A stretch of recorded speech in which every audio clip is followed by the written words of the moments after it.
ಎಲ್ಲ ವಿದ್ಯಾರ್ಥಿಗಳಿಗೆ ಬೆಳಗಿನ ಶುಭೋದಯಗಳು. ಇವತ್ತಿನ ತರಗತಿಯಲ್ಲಿ 10ನೇ ತರಗತಿಯ ಗಣಿತದ ಅಧ್ಯಾಯದ ಬಗ್ಗೆ ನಾವು ಡಿಸ್ಕಸ್ ಮಾಡೋಣ. ಅದನ್ನ ತಿಳ್ಕೊಳ್ಳೋಕ್ಕಿಂತ ಮುಂಚೆ ನಿಮಗೆ ಸಾಮಾನ್ಯವಾಗಿ ಈಗ ಸಂಖ್ಯೆಗಳ ಬಗ್ಗೆ ಗೊತ್ತಿದೆ. ಸಂಖ್ಯೆಗಳ ಬಗ್ಗೆ ನಿಮಗೆಲ್ಲ ಗೊತ್ತಿದೆ. ಈಗ ಈ ತರಗತಿಯಲ್ಲಿ ಎಷ್ಟು ಜನ ಇದ್ದಾರೆ ಮಕ್ಕಳು ಅಂತ ಕೇಳಿದಾಗ ನೀವು ಕೌಂಟ್ ಮಾಡ್ತೀರಲ್ವಾ? ಸರಿ, ಹೇಗೆ ಕೌಂಟ್ ಮಾಡ್ತಾರ?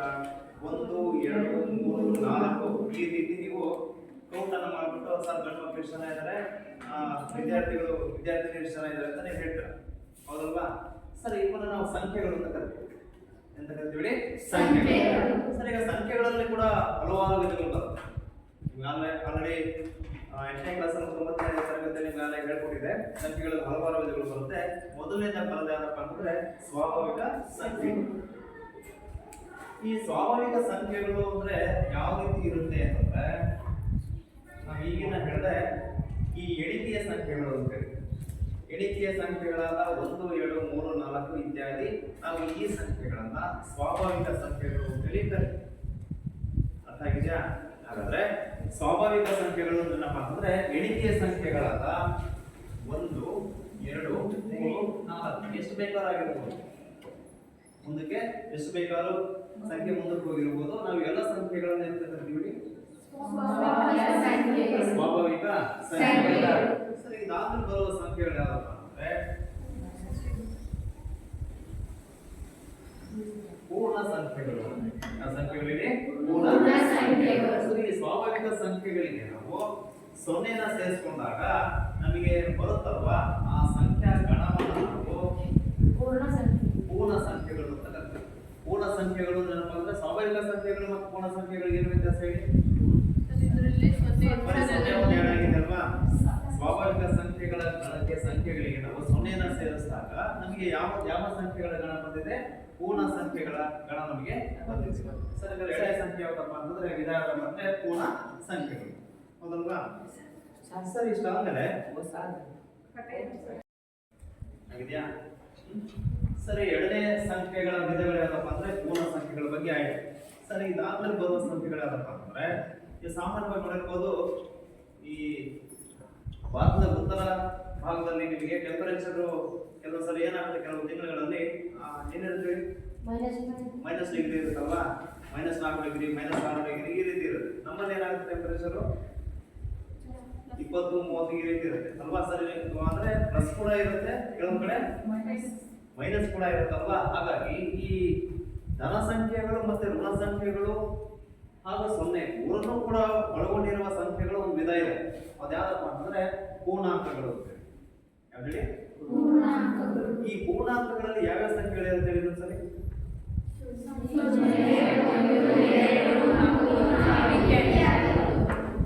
ರೈಟ್ ಮಾಡಿ ಅಂತ ಹೇಳಿದೆ. ಮೊದಲನೇದಾಗಿ ಧನ ಸಂಖ್ಯೆಗಳಿರುತ್ತೆ.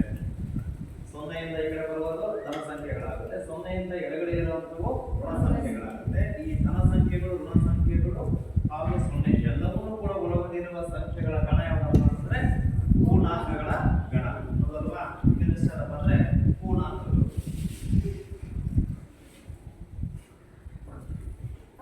ಪೂರ್ಣಾಂಕಗಳು. ಸರಿ, ಋಣ ಸಂಖ್ಯೆಗಳು 0, ಆಮೇಲೆ ಧನ ಸಂಖ್ಯೆಗಳು ಎಲ್ಲವನ್ನೂ ಕೂಡ ಒಳಗೊಂಡಿರುವ ಸಂಖ್ಯೆಗಳಿಗೆ ನಾವು ಪೂರ್ಣಾಂಕಗಳು ಅಂತ ಹೇಳಿ ಕರೀತೀವಿ. ಇದಾದ್ಮೇಲೆ ಬರೋ ಸಂಖ್ಯೆಗಳ ಯಾವುದೇ ಸಂಖ್ಯೆ ಈಗ ಬರಲ್ಲ ನೋಡಿ, ಭಾಗಲಬ್ಧ ಸಂಖ್ಯೆಗಳು ಅಂತ ಹೇಳಿ.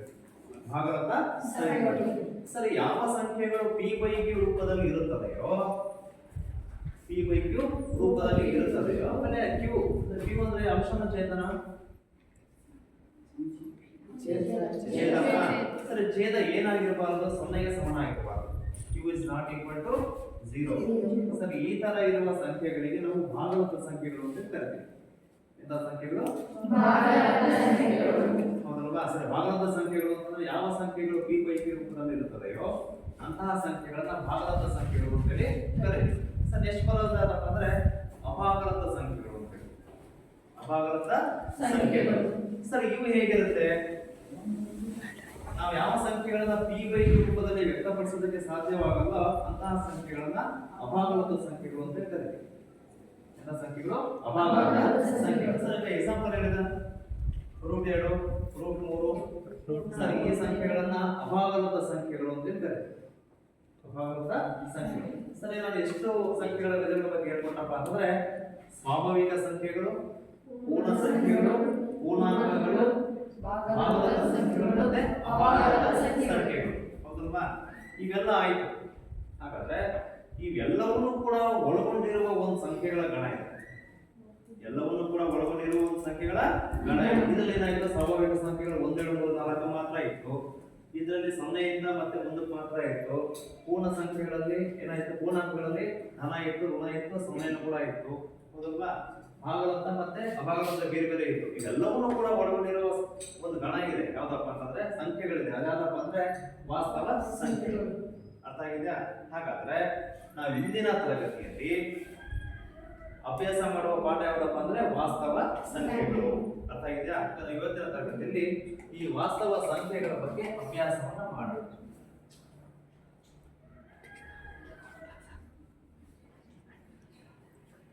ವಾಸ್ತವ ಸಂಖ್ಯೆಗಳು.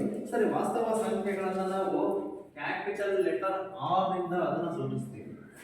Capital letter R. ಆರ್ ಅಂದ್ರೆ ರಿಯಲ್ ನಂಬರ್ಸ್. ಯಾವ numbers? Real numbers. Real numbers ಅಂದ್ರೆ ಕನ್ನಡದಲ್ಲಿ ವಾಸ್ತವ ಸಂಖ್ಯೆಗಳು ಅಂತ. ಅರ್ಥ ಆಗಿದೆಯಾ? ಹಾಗಾದ್ರೆ ಈ ವಾಸ್ತವ ಸಂಖ್ಯೆಗಳ ಪಾಠದಲ್ಲಿ 10ನೇ ತರಗತಿಯಲ್ಲಿ ಏನನ್ನ ಅಭ್ಯಾಸ ಮಾಡ್ತೀವಿ ನಾವು ಅನ್ನೋದ್ರ ಬಗ್ಗೆ ನಾವು ತಿಳಿದುಕೊಳ್ಳೋಣ.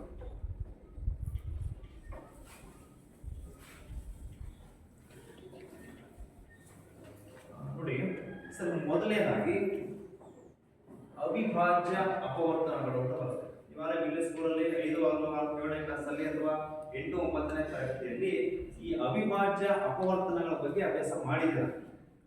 ಹೌದಲ್ಲ? ಎಲ್ಲಿ ಬಳಕೆ ಮಾಡಿದ್ದೀರ?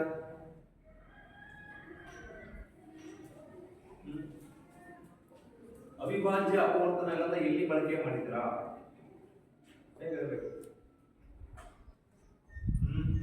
ನೀವು ಲಾಸ ಮಾಡಿದ್ರಲ್ಲ, ಲಾಸ ಮಾಡ್ಬೇಕಾದ್ರೆ ನಾವೇನ್ ಮಾಡ್ಕೊಂತೀವಿ? ಅವಿಭಾಜ್ಯ ಅಪವರ್ತನಗಳನ್ನ ಕಂಡುಹಿಡ್ಕೊಂಡು ಲಾಸವನ್ನ ಕಂಡಿಡ್ತೀವಿ. ಹೌದಲ್ವಾ? ಸರ್, ಅವಿಭಾಜ್ಯ ಅಪವರ್ತನಗಳು ಅಂದ್ರೆ ಏನಪ್ಪ ಅಂತಂದ್ರೆ ನೋಡಿ, ಹೇಗೆ ಕಂಡುಹಿಡ್ಕೊಳ್ಳೋದು?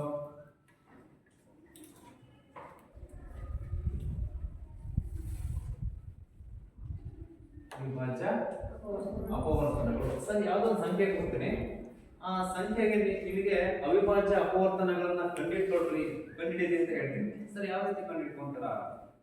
ಈಗ ಆ ಸಂಖ್ಯೆ ಯಾವ್ದಪ್ಪ ಅಂತಂದ್ರೆ ಯಾವ್ದಾವ ಸಂಖ್ಯೆ ಅದು? 14. ಸರಿ, ಈ ಸಂಖ್ಯೆಯ ಅವಿಭಾಜ್ಯ ಅಪವರ್ತನಗಳು ಯಾವ್ಯಾವು? ಹೇಗೆ ಕಂಡುಹಿಡ್ಕೊಳ್ಳೋದು? ಲಾಸ ಮಾಡೋದಕ್ಕೆ ಬಹಳ ಸಂಖ್ಯೆಗಳನ್ನು ಕೊಟ್ಟು ಲಾಸ ಮಾಡ್ಕೊಳ್ತೀವಿ. ಈಗ ಇಲ್ಲಿ ನೋಡಿ, ಅವಿಭಾಜ್ಯ ಅಪವರ್ತನಗಳು ಅದನ್ನ ಹೇಗೆ ಮಾಡೋದಪ್ಪ ಅಂತಂದ್ರೆ ಆ ಸಂಖ್ಯೆನ ಭಾಗಿಸ್ಬೇಕು. ಆ ಸಂಖ್ಯೆನ ಭಾಗಿಸ್ಬೇಕು. ಸರಿ, ಮೊದಲು ಚಿಕ್ಕ ಸಂಖ್ಯೆಯಿಂದ ಭಾಗಿಸ್ಕೊಂತ ಹೋಗ್ಬೇಕು. ಮೊದಲು ಚಿಕ್ಕ ಸಂಖ್ಯೆಯಿಂದ ಭಾಗಿಸ್ಕೊಂತ ಹೋಗ್ಬೇಕು. ಎಲ್ಲಿವರೆಗೂ ಆ ಸಂಖ್ಯೆಯಿಂದ ಹೋಗುತ್ತಾ ಭಾಗಿಸ್ಕೊಂತ ಹೋಗ್ಬೇಕು. ಯಾವ ಸಂದರ್ಭದಲ್ಲಿ ಹೋಗೋದಿಲ್ಲ ಅವಾಗ ನೀವೇನ್ ಮಾಡ್ಕೋಬೇಕು? ಆ ಸಂಖ್ಯೆನ ಬಿಡಬೇಕು, ನೆಕ್ಸ್ಟ್ ಸಂಖ್ಯೆಯಿಂದ ಭಾಗಿಸ್ಕೊಂತ ಹೋಗ್ಬೇಕು. ಅರ್ಥ ಆಗಿದ್ಯಾ? ಸರಿ, 16 ಯಾವ ಸಂಖ್ಯೆಯಿಂದ ಹೋಗ್ತೇವೆ? ಸರಿ, 2 8 14 ಹೋಗುತ್ತೆ. ಹೌದಲ್ವಾ? ಈ ಸಂಖ್ಯೆನ ಬಿಟ್ಬಿಡಿ. ಯಾವ ಸಂಖ್ಯೆ ಉಳ್ಕೊಂಡಿದೆ? 8. ಮತ್ತೆ 8 ಭಾಗಿಸ್ಬೇಕು. ಮತ್ತೆ 2 ಭಾಗಿಸಿ 2 4 8. ಈ ಸಂಖ್ಯೆನ ಮತ್ತೆ ಬಿಡಬೇಕು. ಮತ್ತೆ 4 ನೋಡಿ, 2 ಸಂಪೂರ್ಣ ಹೋಯ್ತಲ್ವಾ? ಅವಿಭಾಜ್ಯ ಸಂಖ್ಯೆ ಬಂದ್ಬಿಟ್ಟಿದೆ ಈಗ.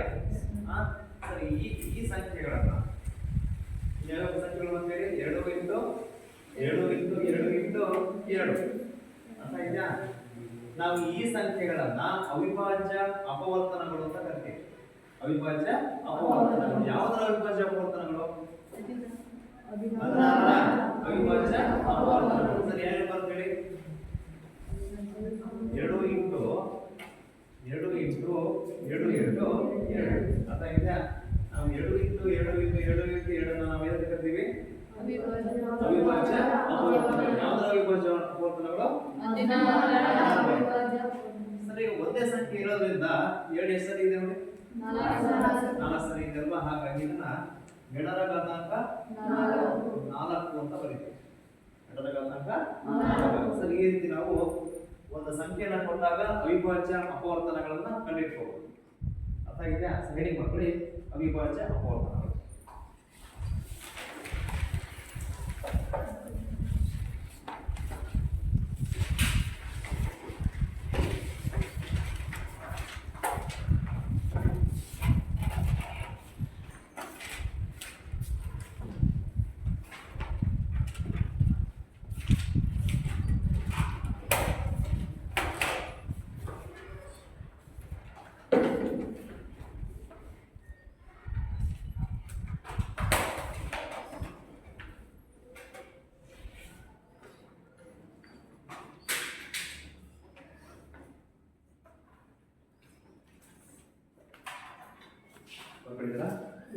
ಮೊದಲನೇ ಸಂಖ್ಯೆ ಬರ್ಕೊಳ್ಳಿ, 16. 16 ಅಪವರ್ತನಗಳು 2 ಇಂಟು 2 ಇಂಟು 2 ಇಂಟು 2 ಈ ರೀತಿ ಬರ್ತದೆ.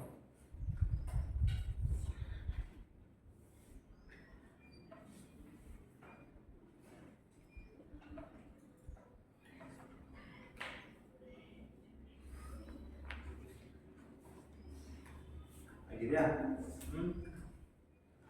ಈಗ ಎಕ್ಸಾಂಪಲ್ ನಂಬರ್ 2.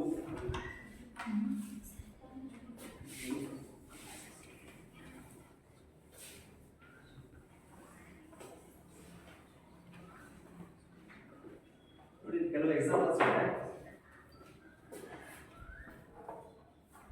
ನೋಡಿ ಸರ್. ಈಗ ಎರಡನೇ ಉದಾಹರಣೆ ನೋಡಿ, ಇದರಲ್ಲಿ ಒಂದು ಇದೆ. ಎರಡನೇ ಉದಾಹರಣೆ 78 ತಗೊಂಡಿದ್ದೀವಿ, ಹೌದಲ್ವಾ ಸರ್? 78 ನಾವೀಗ ಭಾಗಿಸ್ಕೊಂತ ಹೋಗ್ಬೇಕು. ಯಾವ ಸಂಖ್ಯೆಯಿಂದ ಹೋಗ್ತೀವಿ? 2 ಬಗ್ಗೆಯಿಂದ ಹೋಗುತ್ತಲ್ವಾ ಸರ್? 2 ಬಗ್ಗೆಯಿಂದ ಎಷ್ಟೇ ಹೋಗುತ್ತೆ? 39 ಹೋಗುತ್ತೆ, ಹೌದಲ್ವಾ? ಎಷ್ಟು ಆಮೇಲೆ 39 ಬಂತು. ಈ 39 ಮತ್ತೆ 2 ಬಗ್ಗೆಯಿಂದ ಹೋಗ್ತಾ ಇತ್ತಾ? ಇಲ್ಲ. ಅವಾಗ ನಾವೇನ್ ಮಾಡ್ಕೋಬೇಕು? ನಾವು ಬೇರೆ ಸಂಖ್ಯೆ ತಗೋಬೇಕಾಗುತ್ತೆ. ಯಾವ ಸಂಖ್ಯೆ ತಗೊಂಡ್ರೆ ನೀವು? 3 ಇಂದ ತಗೊಂಡ್ರಪ್ಪ ಸರ್. 3 ಬಗ್ಗೆಯಿಂದ ಹೋಗುತ್ತೆ, ಎಷ್ಟೇ ಹೋಗುತ್ತೆ? 13 ಹೋಗುತ್ತೆ. ಅದಕ್ಕೆ ಮನೆ ಯಾವ ಸಂಖ್ಯೆ ಬಂದು ನೋಡಿದ್ದು? ಅದಕ್ಕೆ ಮತ್ತೆ ಬೇರೆ ಸಂಖ್ಯೆಯಿಂದ ಹೋಗುತ್ತಾ? ಅವಾಗ ಸ್ಟಾಪ್ ಮಾಡ್ಬೇಕಾಗುತ್ತೆ. ಆವಾಗ ಈ ಕಡೆ ಉಳ್ಕೊಂಡಿರೋ ಸಂಖ್ಯೆಗಳು ಏನಾಗುತ್ತಪ್ಪ ಅಂದ್ರೆ ಅಪವರ್ತನಗಳಾಗುತ್ತೆ. ಇಲ್ಲಿ ಉಳ್ಕೊಂಡಿರೋ ಸಂಖ್ಯೆಗಳು ಅಂದ್ರೆ 2 ಇಂಟು 3 ಇಂಟು 13. ಸರ್, ಈ ಸಂಖ್ಯೆಗಳು ಏನಾಗುತ್ತೆ? 78ರ ಅವಿಭಾಜ್ಯ ಅಪವರ್ತನಗಳಾಗುತ್ತೆ. ಅರ್ಥ ಆಗಿದೆಯಾ? ಸರಿ, ಬರ್ಕೊಂಬಿಡಿ. ನೆಕ್ಸ್ಟ್ ಎಕ್ಸಾಂಪಲ್ ನೋಡಿ, 78.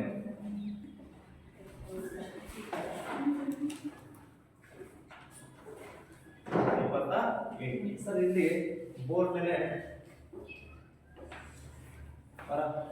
ಯಾರು ಮಾಡ್ತಾರ? ಬೇಕು ಈ ಲೆಕ್ಕವನ್ನ ಬೋರ್ಡ್ ಮೇಲೆ ಮಾಡಬೇಕು. ಸರಿನಾ?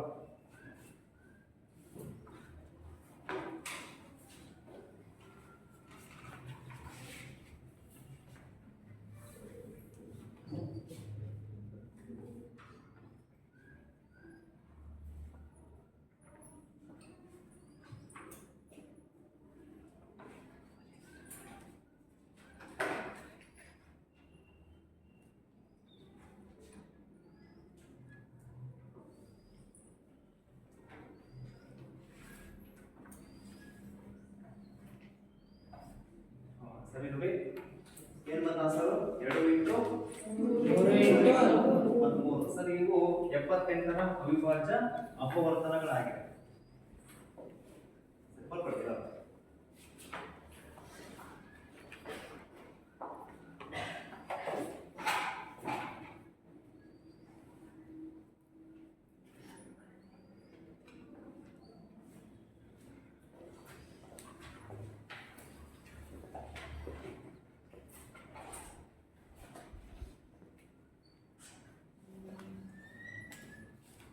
ಆಗಿದೆಯಾ? ಹೇಳೋದು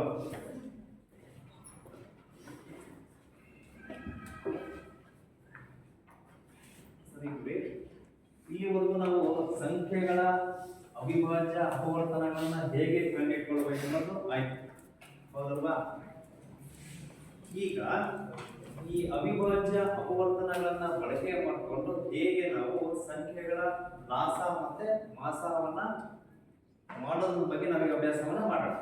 ಅಲ್ವಾ? ಹೇಳಿ, ಲಾಸ ಮತ್ತೆ ಮಾಸ. ಸರಿ, ಈಗ ಅವಿಭಾಜ್ಯ ಅಪವರ್ತನಗಳನ್ನ ಬಳಕೆ ಮಾಡಿಕೊಂಡು ಲಾಸ ಮತ್ತೆ ಮಾಸವನ್ನ ಕಂಡುಹಿಡ್ಕೊಂಡು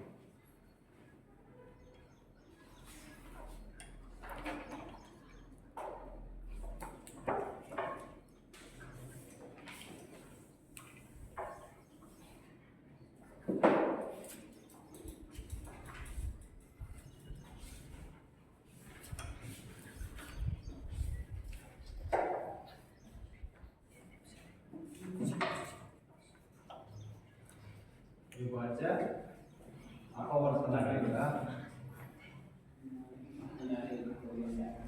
ಹೇಳಿ ಮಾಸ ಮತ್ತು ಲಾಸ. ಮಾಸ ಮತ್ತು ಲಾಸ. ಸರ್ ಈಗ ಮೊದಲನೇ ಎಕ್ಸಾಂಪಲ್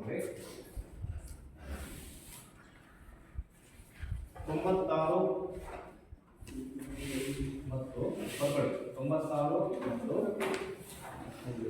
404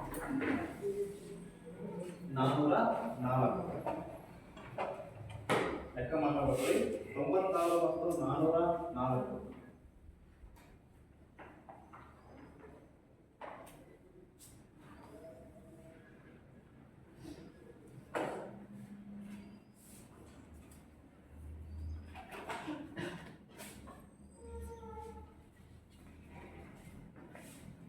ಆಯ್ತಾ. 96 ಮತ್ತು 404ರ ಮಾಸ ಮತ್ತು ಲಾಸವನ್ನು ಕಂಡುಹಿಡಿಯಿರಿ. ಮಾಸ ಮತ್ತು ಲಾಸ. ಮಾಸ ಮತ್ತು ಲಾಸ.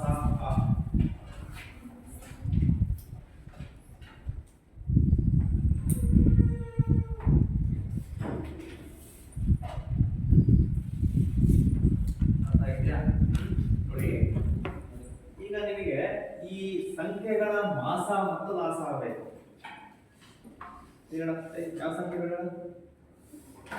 ಯಾವ ಸಂಖ್ಯೆಗಳ ಮಾಸ ಮತ್ತು ಲಾಸ ಆಗಬೇಕು ನಿಮಗೆ? 96 ಮತ್ತು 404. ಹೇಳ 96 ಮತ್ತು 404 ಲಾಸ. ಆಯ್ತು, ಮಾಸ ಮತ್ತು ಲಾಸ ಬೇಕಲ್ವಾ? ಸರ್ ಯಾವ ವಿಧಾನದಲ್ಲಿ ಮಾಡ್ಬೇಕು ಈಗ? ಯಾವ ವಿಧಾನ ಇದು? ಈ ಲೆಕ್ಕದಲ್ಲಿ ಮಾಡ್ಬೇಕಾದ್ರೆ ವಿಧಾನ ಯಾವುದು? ಹಾ, ಕೇಳ್ದ ಮಾತು ಹೇಳಿ.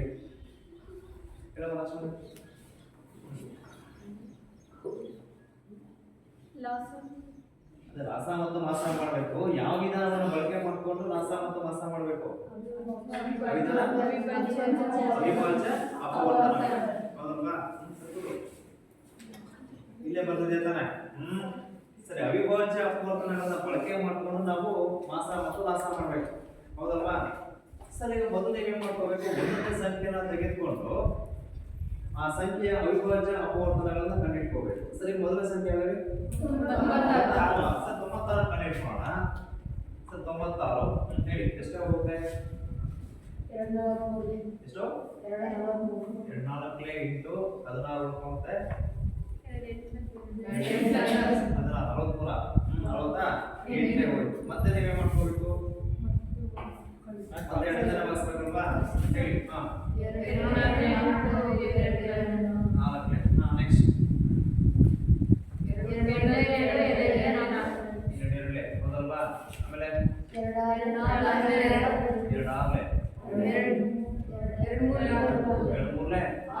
ಮುಗಿತಲ್ವನಿಗೆ. ಸರ್ ಈಗ ನಮಗೆ ಅಪವರ್ತನಗಳು ಬಂತು. ಸರ್ ಈಗ 2ರಿಂದ ಹೆಸರೇ ಹೋಗಿದೆ. 1 2 3 4 5 ಹೌದಲ್ವಾ?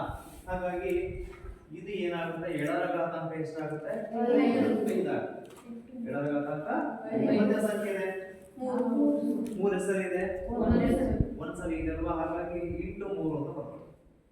ಇಂಟು 3, 3ರ ಘಾತಾಂಕ 1 ಅಂತ ಬರ್ಕೊಳ್ಳಿ. ಇನ್ನು 3ರ ಬರ್ಕೊಳ್ಳಿ. ಸರ್ ಈಗ 96ರ ಅಪವರ್ತನಗಳು ಏನು ಬಂದು? 7ರ ಘಾತಾಂಕ 5 ಇಂಟು 3ರ ಘಾತಾಂಕ 1 ಸಂಖ್ಯೆ ಹೋಗಿದ್ದು. ಇನ್ನೊಂದು ಸಂಖ್ಯೆ ಆಗಲಿ 4. ಸರಿ, 404 ಮಾಡ್ಬೇಕು ಈಗ. ಸರಿ, ಬೋರ್ಡಲ್ಲಿ ಯಾರು ಮಾಡ್ತಾರೆ ಬನ್ನಿ. 404.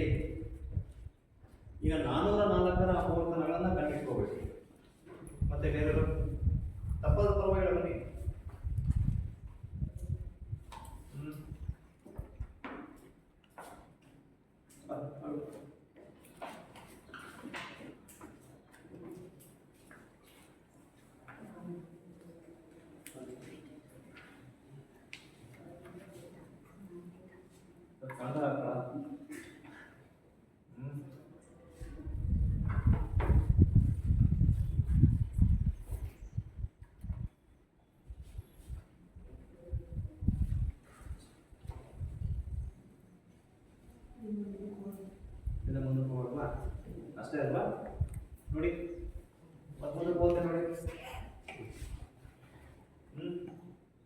ಹೌದಲ್ವಾ?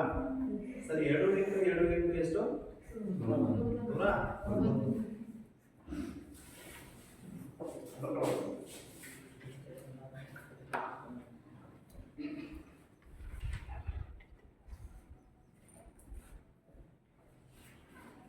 ಎರಡು ಸ್ಕ್ವೇರ್ ಇಂಟು, ಸರಿ ನೋಡಿ. ಈಗ ನಮಗೆ ಎರಡು ಸಂಖ್ಯೆಗಳಿಗೆ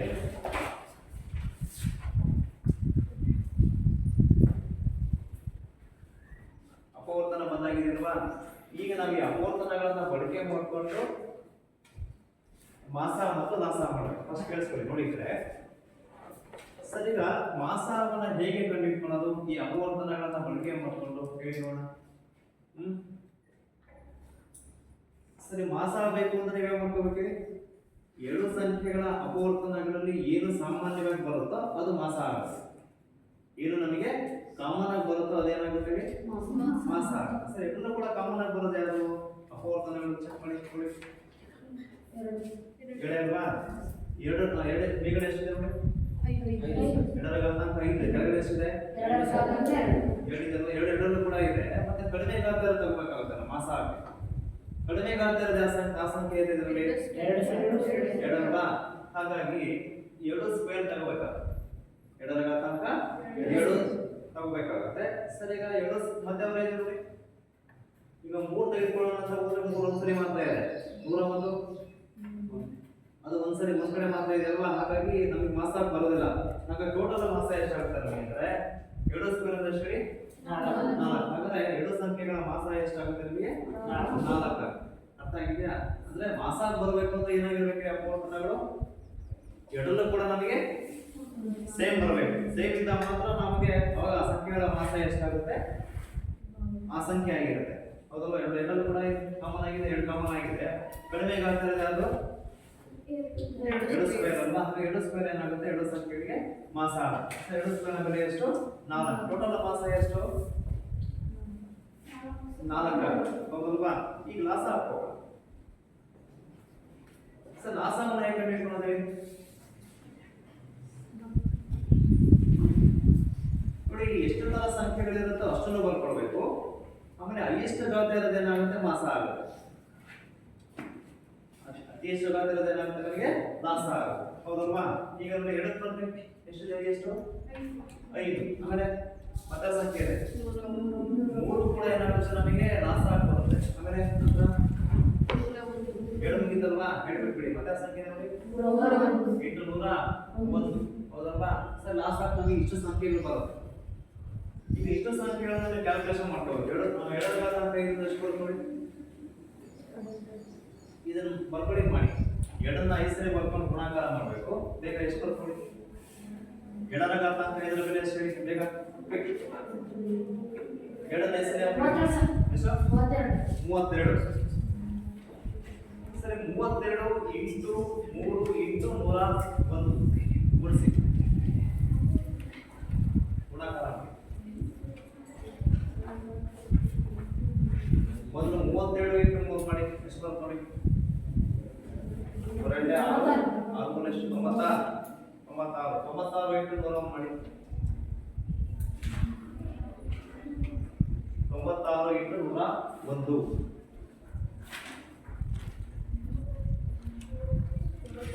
ಬೇಗ ಮಾಡಿ.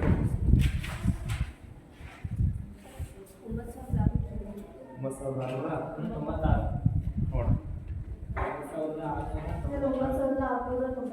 9696 ಸರಿ ಇದೆ ನೋಡಿ. 9696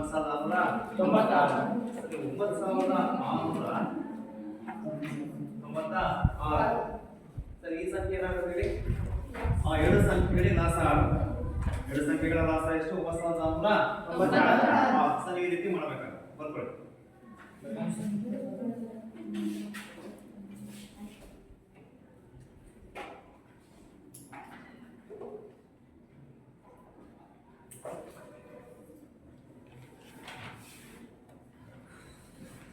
ಪಕ್ಕಣ ಆಗಿದೆಯಾ? ಪಕ್ಕಣಿದೆಯಾ?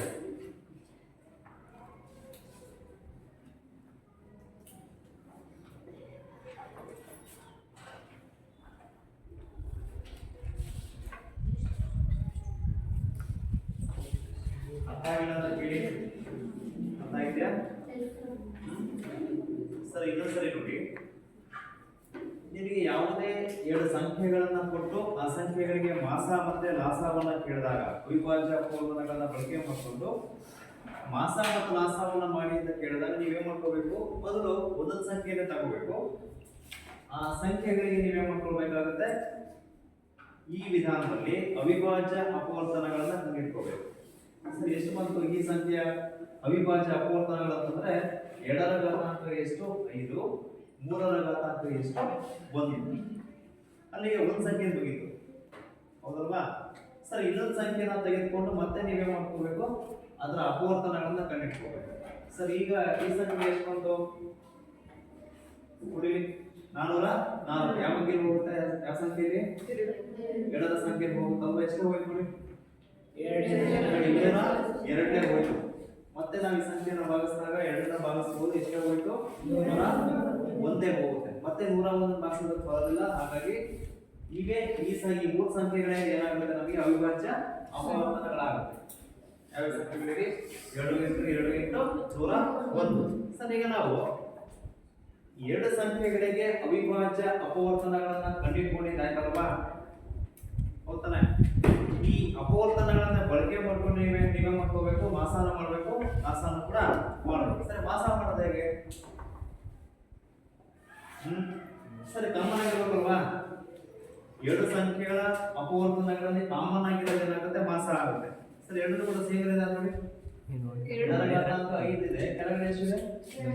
2ರ ಘಾತಾಂಕ 7 ಇದೆ. ಮತ್ತೆ ಅವರ ಸೇಮ್ ಇದೆ ನೋಡಿ, ಯಾವ ಇಲ್ಲ ಸರ್? ಹಾಗಾದ್ರೆ 2ರ ಘಾತಾಂಕ ಮಾತ್ರ ಏನಾಗುತ್ತೆ, ಮಾಸ ಬರುತ್ತೆ. ಸರಿ, ಮಾಸ ಅಂತ ನೀವೇನ್ ಮಾಡ್ಕೋಬೇಕು, ಕಡಿಮೆ ಘಾತ ಇರೋದು ತೆಗೆದುಕೊಳ್ಬೇಕಾಗುತ್ತೆ. ಎಷ್ಟನೇ ಕಡಿಮೆ ಘಾತ ಇರೋದು? 2 ಸ್ಕ್ವೇರ್. ಸರಿ, 2 ಸ್ಕ್ವೇರ್ ಬರ್ಕೋಬೇಕಾಗುತ್ತೆ. 2 ಸ್ಕ್ವೇರ್ ಅಂದ್ರೆ ಎಷ್ಟು? 4 ಆಗುತ್ತೆ. ಹಾಗಾದ್ರೆ 2 ಸಂಖ್ಯೆಗಳ ಮಾಸ ಎಷ್ಟಾಗುತ್ತೆ? 4 ಬಂತು ಅಲ್ವಾ? ಒಂದು ನಿಮಗೆ ಬಂದಿದ್ದಾಯ್ತು. ಯಾವ್ದು ಮಾಸ. ನಿಮಗೆ ಇನ್ನೊಂದು ಬೇಕಲ್ವಾ, ಲಾಸ. ಸರ್, ಲಾಸ ಹೇಗೆ ಮಾಡೋದು? ಈ ಅಪವರ್ತನಗಳಲ್ಲಿ ಎಷ್ಟು ಸಂಖ್ಯೆಗಳಿದೆ ಅಷ್ಟು ಸಂಖ್ಯೆಗಳನ್ನ ಬರ್ಕೊಳ್ಬೇಕು. ಮತ್ತೆ ಆಮೇಲೆ ಅತಿ ಹೆಚ್ಚು ಘಾತ ಇರೋದು ಲಾಸ ಬರುತ್ತೆ. ಅತಿ ಹೆಚ್ಚು ಘಾತ ಇರೋದು. ಸರಿ, ಅತಿ ಹೆಚ್ಚು ಘಾತ ಇರೋದು ನೋಡಿ, ಈಗ ಬರುವ ಸಂಖ್ಯೆಗಳು ಅಂದ್ರೆ 2, ಆಮೇಲೆ 3 ಬರುತ್ತೆ, ಆಮೇಲೆ 7 ಆಯ್ತಲ್ವಾ? ಎಷ್ಟು? 101. ಸರಿ ನೋಡಿ, 2 ತಗೊಂಡ್ರೆ ಅತಿ ಹೆಚ್ಚು ಘಾತ ಇರೋದು ಯಾವುದು? 2ರ ಘಾತಾಂಕ 5 ಬರುತ್ತೆ. ಆಮೇಲೆ 3 ಅತಿ ಹೆಚ್ಚು ಘಾತ ಇರೋದು ಒಂದೇ ಇರೋದು, ಹಾಗೆ 3ನೇ ತೆಗೆದುಕೊಳ್ಳಿ. ಎಷ್ಟು? 101. ಅದು ಆ ಸಂಖ್ಯೆನೂ ಕೂಡ ಒಂದೇ ಇದೆ, ಆ ಸಂಖ್ಯೆನೂ ಕೂಡ ನಿಮಗೆ ಏನಾಗುತ್ತೆ, ಲಾಸ್ ಆಗಿ ಬರುತ್ತೆ. ಸರಿ, ಈಗ 3 ಸಂಖ್ಯೆಗಳನ್ನು ಗುಣಿಸಿ ಎಷ್ಟಾಗುತ್ತೆ ನೋಡಿ, 2ರ ಘಾತಾಂಕ 5 ಮೇಲೆ 32 ಇಂಟು 3 ಇಂಟು 101. ಈಗ ಒಟ್ಟು ಸಂಖ್ಯೆಗಳನ್ನ ಗುಣಿಸ್ಕೊಂಡ್ರೆ ಎಷ್ಟು ಬರುತ್ತೆ? 9696. ಹೌದಲ್ವಾ? ಸರಿ, ಈ ಸಂಖ್ಯೆ ಏನಾಗುತ್ತೆ, ಲಾಸ. ಅರ್ಥ ಆಗಿದೆಯಾ? ಸರಿ, ಇನ್ನೊಂದಕ್ಕೆ ಕೊಡ್ತೀನಿ, ನೀವೇ ಮಾಡಬೇಕು. ಸೇರಿಸಿದ್ರೆ 2 ನಿಮಿಷ.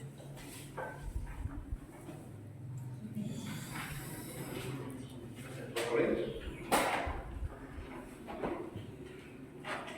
26 ಮತ್ತು 99.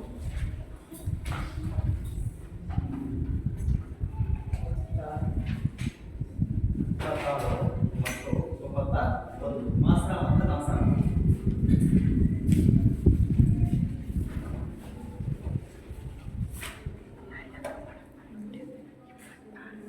ಮಾಸ ಮತ್ತು ಲಾಸ ಬೇಗ ಮಾಡಿ. 26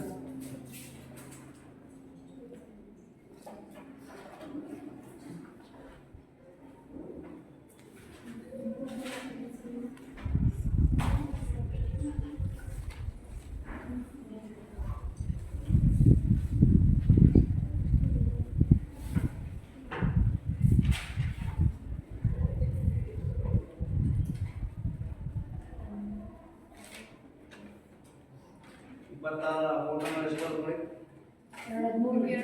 2 ಅಷ್ಟೇ ಅಲ್ವಾ? ನೋಡಿ, 26 ಆದ್ರೆ ಅಪವರ್ತನಗಳು 7 ಮತ್ತೆ 13. ಆಮೇಲೆ 91 ಹೇಳಿ, ಯಾವ ಸಂಖ್ಯೆಯಲ್ಲಿ ಬರುತ್ತೆ?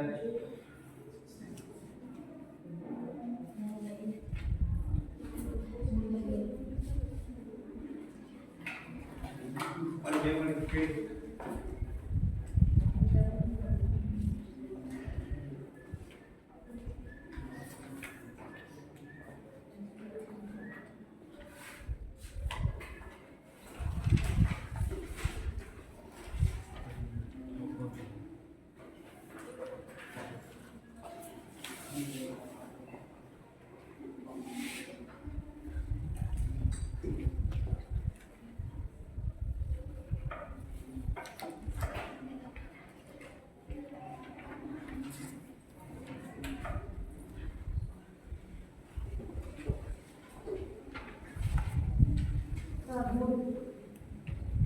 ಎಷ್ಟು 13 ಏಳೆ 13 ಏಳೆ ಸರಿ 13 ಇಂಟು 7 ಹೌದಲ್ವಾ ಸರಿ ಈಗ ಮಾಸ ಎಷ್ಟು ಬರುತ್ತೆ ಎರಡು ಸಂಖ್ಯೆಗಳ ಮಾಸ ಮಾಸ ಎಷ್ಟು ಹೇಳಿ ಬೇಕು ಮಾಸ ಬರುತ್ತದ ನೀವು ಯಾವ ತೆಗೆದುಕೊಳ್ಬೇಕು ವಿಷಯ ಎರಡೂ ಕೂಡ ಸೇಮ್ ಇರೋದು ಸೇಮ್ ಇರೋದು ನೋಡಿ ಎರಡಿದೆ ನೋಡಿ ಇಲ್ಲಲ್ಲ 13 ಎರಡು ಕಡೆ ಇದೆ ಅತಿ ಹೆಚ್ಚು ಕಡಿಮೆ ಆಗ್ತಾ ಇದೆ ಅದು 13 ಅಲ್ವಾ ಅದಾಗ ಮಾಸ ಎಷ್ಟಾಗುತ್ತೆ 13 ಬರುತ್ತೆ ಅದೇ ರೀತಿ ಲಾಸ ಹಾಕಿ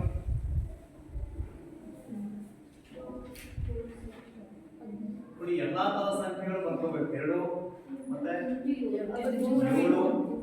ಇಂಟು 13 ಎಲ್ಲವೂ ಕೂಡ ಒಂದೇ ಗಾತ್ರ ಇದೆ ಅಲ್ವಾ ಹಾಗಾಗಿ 9 ಸಂಖ್ಯೆಗಳನ್ನು ಗುಣಾಕಾರ ಮಾಡಿ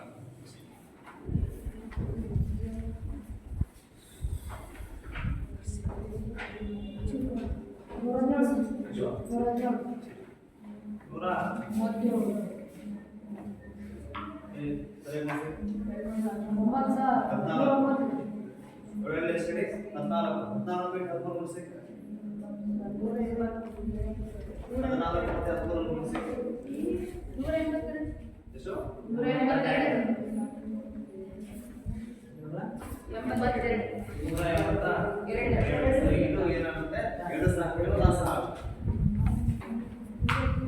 ಸರಿ ನೋಡಿ ಇಲ್ಲಿವರೆಗೂ ನಿಮಗೆ ಇಂದಿನ ತರಗತಿಯಲ್ಲಿ ನಿಮಗೆ ವಾಸ್ತವ ಸಂಖ್ಯೆಗಳು ಅಂದ್ರೆ ತಿಳಿಸಿದೆ ಮತ್ತಾಮೇಲೆ ಈ ವಾಸ್ತವ ಸಂಖ್ಯೆಗಳಲ್ಲಿ ಸಂಖ್ಯೆಗಳ ಅಪವರ್ತನಗಳನ್ನು ಹೇಗೆ ಕಂಡುಹಿಡ್ಕೊಳ್ಳೋದು ಮತ್ತಾಮೇಲೆ ಎರಡು ಸಂಖ್ಯೆಗಳನ್ನ ಕೊಟ್ಟಾಗ ಅಥವಾ ಎರಡಕ್ಕಿಂತ ಹೆಚ್ಚು ಸಂಖ್ಯೆಗಳನ್ನ ಕೊಟ್ಟಾಗ ಈ ಅಪವರ್ತನಗಳನ್ನ ಬಳಕೆ ಮಾಡಿಕೊಂಡು ಹೇಗೆ ಮಾಸ ಮತ್ತೆ ಲಾಸವನ್ನ ಮಾಡಬೇಕು ಅನ್ನೋ ಬಗ್ಗೆ ನಾನೀಗ ತಿಳಿಸ್ಕೊಡ್ತೀನಿ ಅರ್ಥ ಇದೆಯಲ್ಲ ಲೆಕ್ಕಗಳಿಗೂ ಸರಿ ಹೋಮ್ವರ್ಕ್ ತೆಗೆದುಕೊಂಡ್ಬಿಡಿ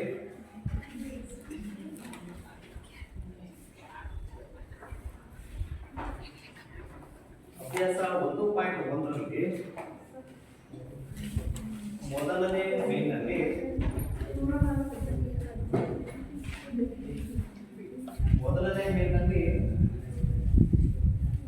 ಮೊದಲನೇ ಲೆಕ್ಕ ಮತ್ತೆ ಎರಡನೇ ಲೆಕ್ಕ ಮಾಡ್ತೀವಿ ಸರಿ ಎರಡನೇ ಮೇನ್ನಲ್ಲಿ 510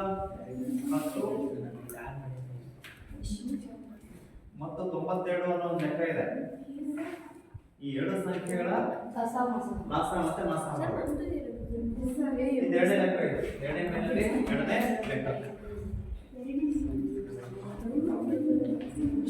ಸರಿ ಸರಿ